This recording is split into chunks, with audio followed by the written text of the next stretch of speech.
Bienvenidos a este programa de Justicia y Cultura. Tenemos como invitado a un especialista en derecho electoral, el doctor Roy Mendoza. Roy, bienvenido. Gracias, Juan, por la invitación, una vez más en este espacio de justicia y cultura y con la mayor disposición para conversar sobre temas coyunturales y temas que le interesa a toda tu audiencia. Sí, Roy, bueno, hemos tenido bastantes reformas durante el año 2024, hasta el 12 de abril se dieron las últimas reformas, pero lo más saltante es en estos momentos el cronograma electoral. ¿Cómo va el cronograma electoral a nivel nacional para las elecciones de 2026? Coméntanos. Lo que tú has dicho es algo bastante importante, ¿no? Las reformas que se han dado en esos últimos meses responden siempre a una actitud del legislador. El derecho electoral es lo que más se reforma cuando nos acercamos a los procesos electorales. Y en efecto, ha habido una serie de reformas que ya lo vamos a ir comentando durante el desarrollo del programa. Respecto del calendario electoral o cronograma electoral, es un documento bastante útil e importante porque ordena, ¿no? Ordena todos esos actos concatenados que finalmente se van a desarrollar durante el proceso electoral. En ese momento ya estamos en el proceso electoral y el cronograma electoral lo que hace es incluir todos esos actos o hitos electorales que se van a tener que concretizar para que finalmente lleguemos al día del acto electoral y tengamos nosotros los resultados. En estos momentos nosotros estamos en una etapa ya de convocatoria del proceso electoral y en una etapa de alianzas electorales. En estos momentos los 43 partidos políticos que han sido inscritos en el Registro de Naciones Políticas y que están habilitados para poder participar en las elecciones, estoy seguro yo que han comenzado a entrar en una serie de acuerdos para poder formar esas alianzas que se quieran y con eso superar un poco la atomización o el multipartidismo desenfrenado, el cual estamos viviendo en estos momentos. ¿Y tú crees que en estas elecciones se ha centralizado todo en Lima para la elección, especialmente los senadores?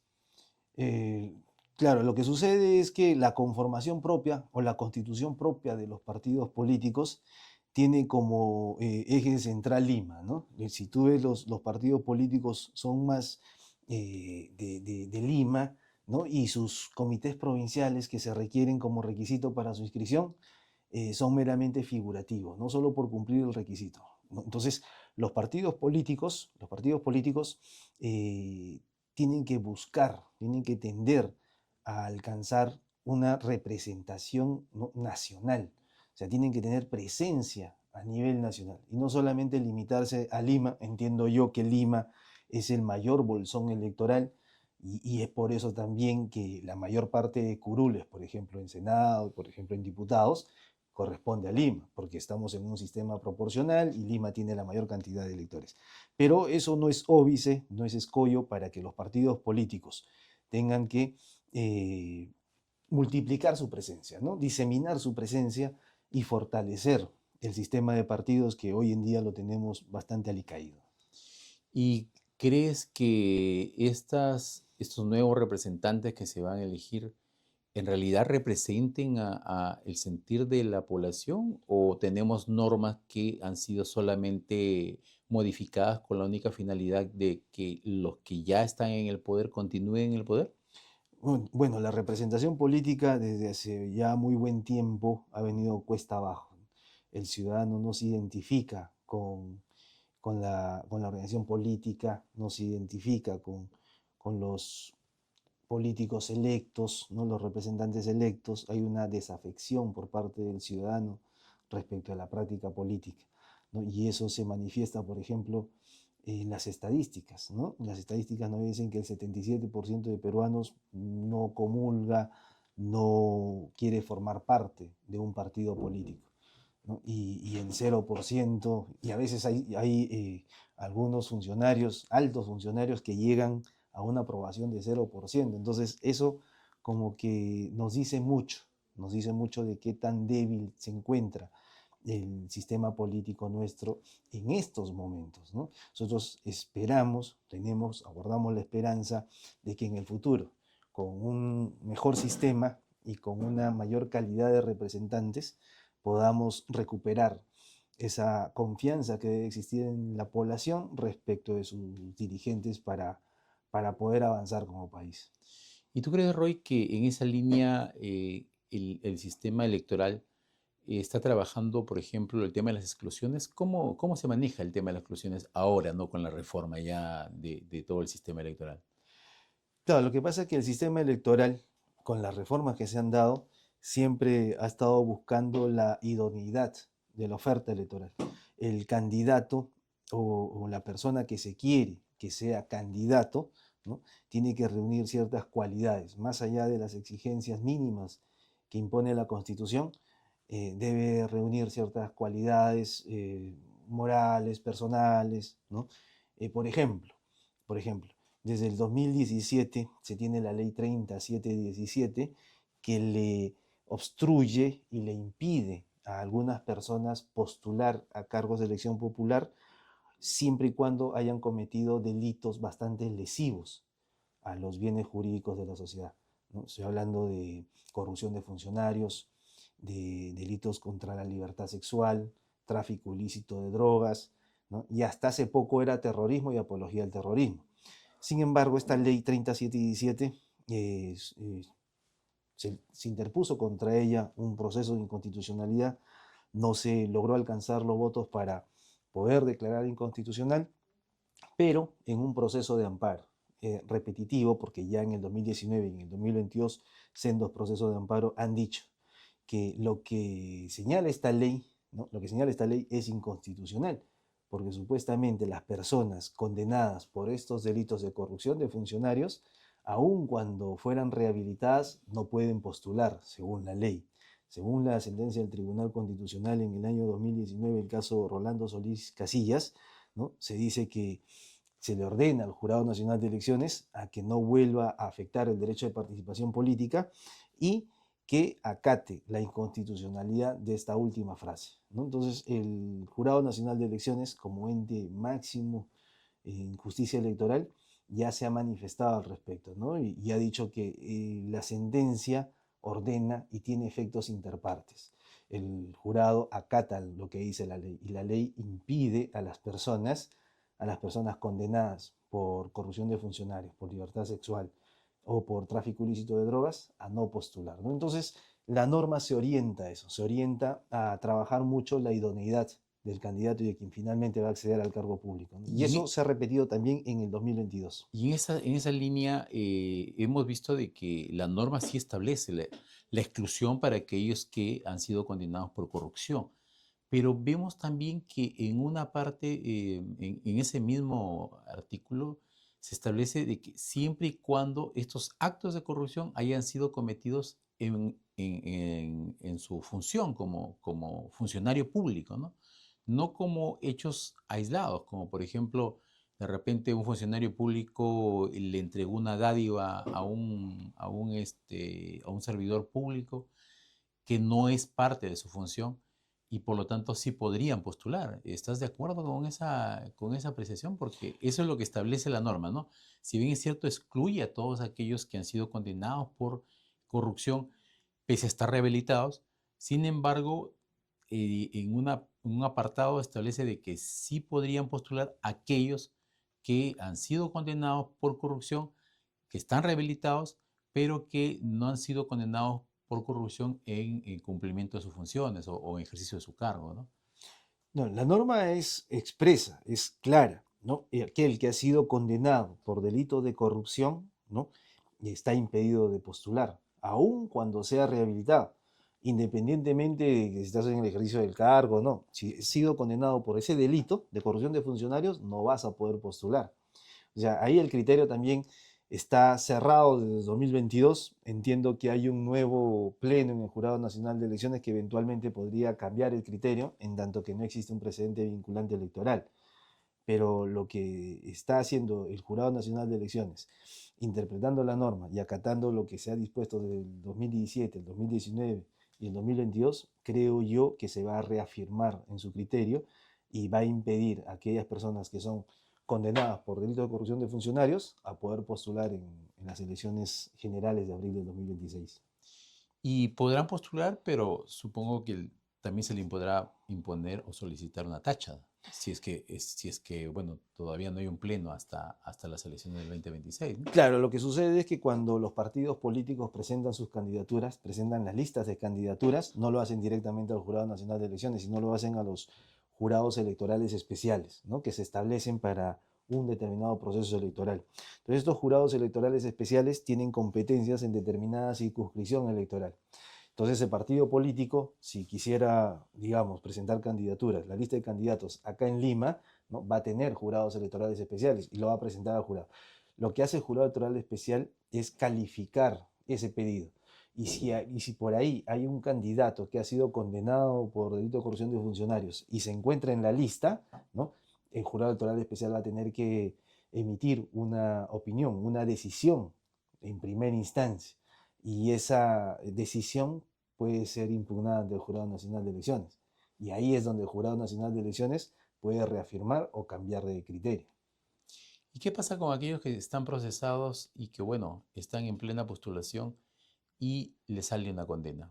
¿Podrían ser también expulsados luego de que Sí, de repente fueron inscritos? sí, y para terminar tu pregunta anterior respecto de la tacha, ¿no? Cuando ya los partidos políticos presentan las candidaturas y el jurado electoral especial dice que sí, puede postular, ¿no? Ese es su criterio, pueden postular y los inscriben, lo que hace el ciudadano es poder también recurrir a este mecanismo de control de candidaturas, ¿no? Y activa la tacha, el mecanismo de la tacha. El mecanismo de la tacha es decirle al juez, revisa esta postulación porque quien está postulando está incumpliendo la ley, ¿no? Y ahí se abre otro procedimiento. ¿Y qué opinión te trae a ti de que, bueno, hemos visto procesos anteriores electorales donde se excluía siempre por meros formalismos, ¿no? Y muy buenos candidatos que la gente los apreciaba, que todo el mundo creía en estos candidatos, finalmente eran tachados y o finalmente eran sacados de carrera. Sí, ese era un excesivo formalismo por parte del Jurado Nacional de Elecciones que en reiteradas veces en la práctica del litigio en el derecho electoral se le hizo de observación, ¿no? Pero pese a ello, el jurado insistía en su decisión de que a rajatabla, manu militare, aquel que no había, por ejemplo, aquel que no había declarado un bien que se encontraba inscrito en registros públicos, ¿no? Era una causal de exclusión. O aquel que no había declarado un vehículo que lo tenía como chatarra, inservible, inútil, ¿no? Inapreciable en dinero, y no lo declaraba porque no lo sentía suyo, no lo sentía como propiedad, ¿no? El Jurado Nacional también los excluía, ¿no? Entonces, ese excesivo formalismo ha sido modificado por la ley 32058, que se promulga en junio del 2024. Entonces, esa norma dice, mire el Jurado Nacional de Elecciones, mire ente electoral, ustedes no van a excluir por todos los supuestos que se regula en la declaración jurada de hoja de vida, ¿no? El candidato tiene la obligación de proporcionar toda la información en una declaración jurada de hoja de vida. Y esa declaración jurada de hoja de vida tiene como 9 a 10 ítems. Entonces, antes se excluía por omitir información o brindar información imprecisa en el ítem 5 y 6, que son relacionados a sentencias condenatorias, sentencias por alimentos, violencia familiar o de repente sentencias laborales, el 5 y el 6. Y el 8 por bienes, muebles o bienes inmuebles, ¿no? Entonces, uno si omitía información en esos ítems o de repente daba información imprecisa, ¿no? Era causal de exclusión. Ahora no, el cambio normativo dice que no te voy a excluir, salvo por el ítem 5, sentencias condenatorias por delitos, ¿no? Y sentencias condenatorias firmes por delitos dolosos. Si tú no me proporcionas la información respecto a estas sentencias, ¿no? Yo te voy a excluir. Respecto de la demás información, yo no te voy a excluir, pero sí te voy a multar, ¿no? Y para multar hay criterios. Hay criterios dependiendo de a qué cargo se postula, dependiendo de la cantidad de la población electoral, ¿no? Y la multa va de entre 1 a 10 UITs. Eso ya lo va a tener que determinar el jurado electoral especial o el Jurado Nacional de Elecciones en su momento, ¿no? Graduar la sanción. Bueno, entonces, Roy, ¿cuáles son las recomendaciones en esta parte del tema electoral que estamos conversando? Para, bueno, todas las personas que nos están viendo, que quieren postular, que están animados en postular y especialmente a los partidos políticos a nivel de movimientos regionales, también a nivel nacional que nos están viendo? Bueno, en primer lugar, a las 43 organizaciones políticas que se perfilan para postular y participar en las elecciones de abril de 2026, ¿no? Hacer una revisión exhaustiva de sus estatutos, de sus reglamentos, en tanto que todavía hay plazo para poder modificarlos si es que fuera necesario, ¿no? A las organizaciones políticas también decirles que si hay oportunidad de poder conformar alguna alianza electoral, que no la desperdicien, que no la desperdicien. El sistema multipartidista que tenemos en estos momentos puede traer consecuencias negativas para la sobrevivencia de la organización política. Yo creo que la mejor salida en estos momentos, si eres partido nuevo, si todavía no eres un partido con suficiente peso en la arena política, si todavía no eres un partido consolidado, ¿no? Ir en alianzas para poder garantizar la conservación de la inscripción. A la ciudadanía en general, a la ciudadanía en general, creo yo que debemos comprometernos con el proceso electoral. Y cuando digo comprometernos, es tratar de buscar las mejores opciones, ¿no? Para darle los mejores funcionarios, los mejores o las mejores personas que van a dirigir las riendas políticas de nuestra nación, ¿no? Y eso pasa por buscar la mayor cantidad de información posible, leer las declaraciones juradas de los candidatos, las hojas de vida, leer la información que pueda proporcionar el partido político, investigar por su propia cuenta, ¿no? Entonces todo eso va a conllevar de que nos comencemos a formar, a construir un voto un poco más informado, un voto más responsable, ¿no? Un voto ciudadano, no un voto a la ligera, superficial o insulso, ¿no? Entonces, el compromiso de los partidos políticos por mejorar la oferta electoral, el compromiso de la ciudadanía por construir un voto responsable, un voto informado, creo yo que es la mejor mezcla que puede recibir nuestro sistema democrático, nuestro sistema político para mejorar la calidad y la dignidad de quienes van a ser los futuros representantes de nuestra nación. Bueno, para finalizar esta parte de la entrevista que ha sido muy, muy enriquecedora para todas las personas que especialmente quieren formar parte del Senado, parte de la Cámara de Diputados y algunos aspiran a ser presidentes o vicepresidentes, creo que es muy, muy ilustrativo lo que nos has manifestado, Roy. Te agradecemos por estas declaraciones, por esta información y bueno, te dejamos un amplio panorama para que la gente también pueda hacer sus consultas en tu estudio, que tú eres un especialista en derecho electoral y ahora más que nunca es el momento en que van a necesitar de tus servicios, ¿no? No sé dónde te podemos ubicar. Yo te reitero mis agradecimientos, Juan. Te felicito por el programa que realizas, ¿no? Yo siempre he dicho que un verdadero hombre, un auténtico hombre de derecho es aquel que no solamente practica el derecho, sino también que cultiva y lo difunde, ¿no? En ese sentido, tú eres un auténtico hombre de derecho, te admiro mucho, ¿no? Y ya respecto de la especialidad, sí, con toda la disposición, mi número es 9864-31326 o me pueden escribir al correo abogadoroymendoza @gmail.com o ubicarme en calle 3 Avenidas 175, La Victoria. Muchas gracias. Estuvimos con Roy Mendoza en su programa Justicia y Cultura. Nos vemos hasta un próximo programa.